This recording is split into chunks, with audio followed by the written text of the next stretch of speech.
they don't give you any standard that comes with being Black and African American in terms of traditions that you have to uphold, structures that you have to maintain, institutions that you've got to protect. Like, they don't give you any of that. It's like, well, you just a lowly Negro and you ain't nothing until white people decide they want to invite you in and give you a fancy job. And then we start walking around all proud, like, well, I'm doing better than you because the white man gave me a $80,000 a year job and he only gave you a $40,000 a year job. And it's kind of beneath us. It's kind of pathetic, honestly. It's kind of embarrassing. Right. So my question is, what's the standard? Do we have a standard? And if we don't have a standard, how do we get those standards? Well, a lot of that standard formation comes from culture, which comes also from education. I think that not educating our kids is the multi-trillion-dollar mistake that we make every generation that we don't actually realize. It's going to take about 2 or 3 generations for us to realize how much we're giving away when we're letting colonizers educate our children, and because they spend all that time teaching them basically that you're really nothing, and that the only chance you have to be anything in this world is if somehow integration accepts you. And then later on, that's when you have the Civil War. You have the conflict between those who've been colonized psychologically to believe that we can't do anything without white folks. We can't move forward. We can't move an inch. We can't breathe. We can't talk. I can't think without a white man giving me his blessing or somehow providing a pathway for me, versus those who say, no, no, actually, we can do what we want to do.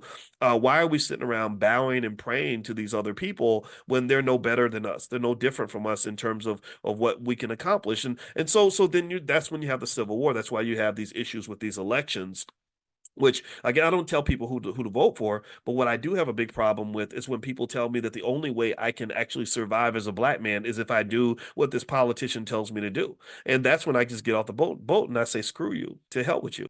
You're not going to tell me that this other person decides if my family's going to be good or if my family's going to be healthy or if I'm going to be successful, if I'm going to succeed. No, that's not where we're at. That's not where we need to go, in my opinion.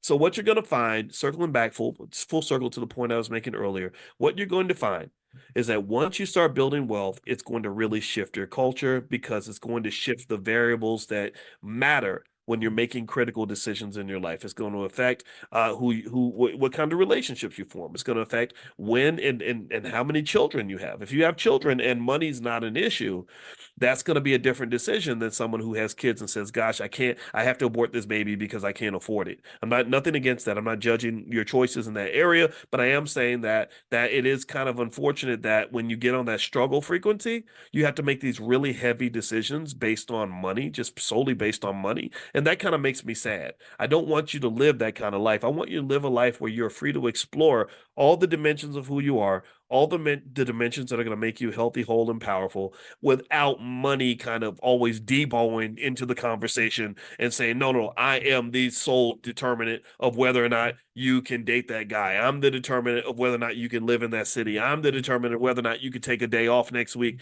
No, the money should not be the number one variable in your decision making. So sometimes when we talk about money, when we do our financial consciousness every morning, people get confused. They think that because I am a financial expert, technically that's what I am, I guess.